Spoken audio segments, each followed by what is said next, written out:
नमस्कार, मैं सत्येंद्र कुमार और आज बात करेंगे हम हाई कोर्ट पटना के फैसले के बारे में, जो कल यानी 20 जून को आरक्षण के मामले में हाई कोर्ट ने फैसला दिया है। पिछले साल बिहार में गठबंधन की सरकार, जिसके मुखिया नीतीश कुमार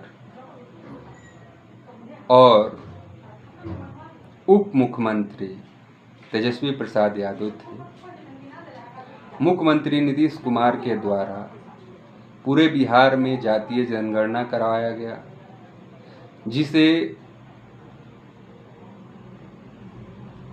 तब के मौजूदा सरकार जाति आधारित सर्वेक्षण कहती है, और उसमें बिहार में कितनी जातियां हैं सबकी गिनती की गई। कितने उनके पास संसाधन हैं, कितने लोग शिक्षित हैं, कितने लोग बेरोजगार हैं, कई तरह के आंकड़े बिहार सरकार ने जुटाए।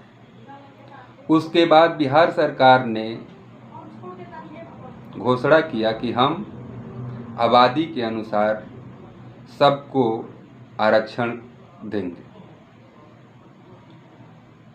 2023 से ही बिहार सरकार ने ये कानून लागू कर दिया और सरकारी नौकरी और शिक्षण संस्थानों में जो 65% आरक्षण बिहार सरकार लागू की, और साथ ही साथ जो EWS जनरल कास्ट को केंद्र सरकार द्वारा बनाया गया था कानून,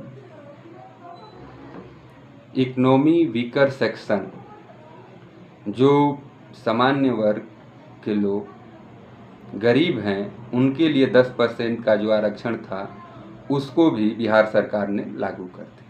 यानी बिहार सरकार ने कुल आरक्षण 75% बिहार में लागू कर दिया। मार्च में ही सुनवाई पूरी कर ली गई थी इसकी, जबकि चुनावी माहौल को देखते हुए ऐसा विपक्ष का आरोप है कि इसको चुनाव बाद, जो लोकसभा के चुनाव होने वाले थे उसके बाद ही निर्णय आने थे। और निर्णय में हाई कोर्ट पटना के मुख्य न्यायाधीश विनोद चंदन और न्यायमूर्ति हरीश कुमार, इनकी पीठ ने सुनवाई की और यह कहा कि समानता के अधिकार का उल्लंघन है। इस आधार पर जहां रोजगार और शिक्षा का मामला है, वहां पर समान अवसर दिया जाना ये संविधान का तकाजा है। इसलिए आर्टिकल 14, 15 और 16 का ये आरक्षण जो है वो वायलेशन करता है, इसलिए इसको set aside Patna high court ने कर दिया, निरस्त कर दिया। यानी जो पहले का कानून था 50% आरक्षण, वो लागू है।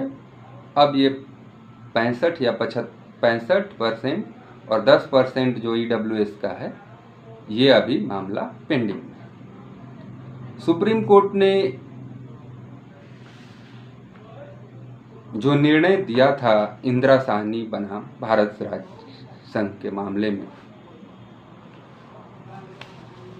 1991 में, उसमें उसने कहा था कि जो आरक्षण की सीमा है उसे 50% से अधिक नहीं किया जा सकता।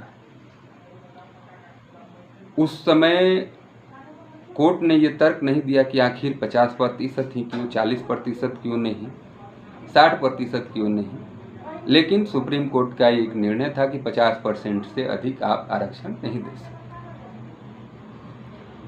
इसी मामले पर हाई कोर्ट ने इस कानून को रद्द कर दिया। सरकार क्या कह रही है, विपक्ष क्या कह रहा है, ये तो राजनीतिक मामले हैं। लेकिन लॉ क्या कहता है? क्या कानून में ये प्रोविज़न है कि 65% तक आरक्षण को ले जाया जा सकता है? क्या किसी अन्य राज्यों में इस तरह का है प्रोविज़न कि वहाँ पर लोगों को 50% से अधिक आरक्षण मिलते? क्या ये आरक्षण को केंद्र सरकार सुरक्षित कर सकती है संविधान में संशोधन करके? तो इसी पर आज हम बात करेंगे। और ये हमारा आरक्षण पर पहला वीडियो है। इसके बाद हम एक सीरीज के तरह पार्ट 1, पार्ट 2, पार्ट 3 करके हम 10 वीडियो आरक्षण पर बनाएंगे और जिसमें एक एक चीज़ को आपको बताएंगे कि आरक्षण कब से शुरू हुआ, आरक्षण क्यों जरूरी है, आरक्षण किसको मिलता है, आरक्षण में क्या क्या बाधाएं हुई, आरक्षण में क्या क्या सुप्रीम कोर्ट ने जजमेंट दिए हैं और क्या क्या सरकारों ने इस पर फैसला लिया है। तो चलिए आज बात करते हैं इसी पर। आरक्षण जो है वो मौजूदा भारत में छत्तीसगढ़ में 72% उसकी सीमा है, तमिलनाडु में 69% सीमा है, जिसे संविधान की 9वीं अनुसूची में संशोधित कर 1994 में डाल दिया गया था। अरुणाचल प्रदेश, मेघालय, मिजोरम, नागालैंड में 80% आरक्षण। लक्षद्वीप में अनुसूचित जातियों के लिए 100% आरक्षण। महाराष्ट्र और राजस्थान ने भी आरक्षण बढ़ाने की कोशिश की थी, मामला न्यायालय में पहुंचा और निरस्त कर दिया गया। जो बिहार की हाल हुई है वही महाराष्ट्र और राजस्थान में हुआ था। अब बात करते हैं कि क्या इसे सुरक्षित करने के लिए जो नेता प्रतिपक्ष तेजस्वी यादव कह रहे हैं कि इसे शेड्यूल 9 में डाला जाना चाहिए। शेड्यूल 9 में डालने का पावर केंद्र सरकार को है।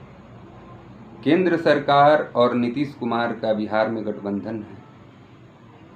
12 सांसद है नीतीश कुमार जी का और 5 सांसद हैं चिराग पासवान जी का, 1 सांसद मांझी जी का भी है। कुल मिलाकर बिहार में 18 सांसद सहयोगी दलों का है। क्या ये सभी आरक्षण का समर्थन करते हैं? और करते हैं तो क्या ये केंद्र सरकार से कहेंगे कि इसे 9वीं अनुसूची में डाला जाए ताकि ये आरक्षण सुरक्षित हो जाए? आगे देखने की बात है कि इस पर केंद्र सरकार आखिरी फैसला क्या लेता है। इधर दूसरा रास्ता है सुप्रीम कोर्ट में जाने की। सुप्रीम कोर्ट में जाने के बाद भी जरूरी नहीं है कि इसको सुप्रीम कोर्ट बरकरार रखेगा, क्योंकि सुप्रीम कोर्ट कई मामलों में इंदिरा साहनी का जो जजमेंट है उसको कोट करता है और उसके अनुसार वो 50% से अधिक के आरक्षण को अवैध घोषित करता है। अब आपके मन में एक और सवाल आता होगा कि जब 50% से अधिक का आरक्षण जो अवैध है तो फिर केंद्र सरकार जो 10% आरक्षण देती है EWS को, उसको केंद्र सरकार ने जो संविधान में 103वां संशोधन करके और स्वर्ण जाति के गरीब लोगों को, हालांकि वो गरीब आंकड़ों के अनुसार से जो दिया गया है गरीब का परिभाषा, वो आपको भी देखकर सुनकर हंसी आएगा कि केंद्र सरकार ने उसमें प्रोविज़न किया है कि जिनके 8 लाख से कम इनकम है और जिनके पास 5 एकड़ से कम भूमि है वो उस श्रेणी में आते हैं और उनके लिए 10% आरक्षण केंद्र सरकार ने संविधान संशोधन करके और ये कानून बनाया। लेकिन जब उसकी चुनौती सुप्रीम कोर्ट में दी गई तो सुप्रीम कोर्ट के संवैधानिक पीठ, जिसके अध्यक्षता उस समय के जस्टिस UU ललित कर रहे थे, और उस संवैधानिक पीठ में 5 जज थे, जिसमें 3 ने पक्ष में फैसला सुनाया, 2 विरोध में थे। लेकिन आप जानते हैं कि फैसला जो होता है वो बहुमत से होता है, और 5 जजों में 3 जजों ने सपोर्ट किया, समर्थन किया और सही ठहराया। यानी जब 50% का सीमा पार नहीं करना है, तो ये 10% का जो EWS का आरक्षण है, ये कैसे वैध हो गया? ये सोचने के विषय है, आप जरूर सोचिए। क्योंकि जब बिहार में वही हाई कोर्ट कहता है कि 50% से सीमा अधिक नहीं होगी, क्योंकि जो शिक्षा का अवसर है और जो रोजगार का अवसर है वो सभी के लिए समान है। सुप्रीम कोर्ट 60% आरक्षण मंजूर कर देता है। तो दोनों बातें विरोधाभास है, लेकिन लॉ तो लॉ है। और हाई कोर्ट और सुप्रीम कोर्ट को इनहेरेंट पावर है, वो कुछ भी आदेश पारित कर सकते हैं, लेकिन कभी भी हाई कोर्ट सुप्रीम कोर्ट के अगेंस्ट नहीं जाता है। सुप्रीम कोर्ट का जो जजमेंट है उसी के साथ हाई कोर्ट को फैसला देना होगा। अब बात करेंगे कुछ जो संवैधानिक बातें हैं जो आरक्षण के दौरान आपके जहन में आती है और आज तक बनी हुई है। आज़ादी के बाद जाति आधारित आरक्षण को वैध बनाने के लिए 1951 में प्रथम संशोधन संविधान में किया गया। दूसरा मंडल आयोग 1991 में अन्य पिछड़े वर्गों को, OBC को आरक्षण के दायरे में लाया गया। संविधान के 103वां संशोधन द्वारा 2019 में जनरल कास्ट को, इकोनॉमिकली वीकर सेक्शन को 10% आरक्षण आर्थिक पिछड़ेपन के आधार पर दिया गया। उसके बाद जब आप संविधान में देखेंगे तो संविधान के भाग 16 में केंद्र और राज्य के विधायिका को, यानी सरकार को, SC/ST के आरक्षण का प्रोविजन दिया गया। वहीं अनुच्छेद 15(4) और अनुच्छेद 16(4) को देखेंगे तो राज्य सरकार एवं केंद्र सरकार को अनुच्छेद की तरह, इस अनुच्छेद के तहत SC और ST समुदाय के सदस्यों के लिए सरकारी सेवाओं में सीट आरक्षित करने का अधिकार दिया गया है। समझे? तो ये संविधान में निहित है। अनुच्छेद 16(4)A में प्रमोशन में SC/ST सदस्यों के लिए संविधान के 77वां संशोधन द्वारा 1995 में प्रावधान किया गया था।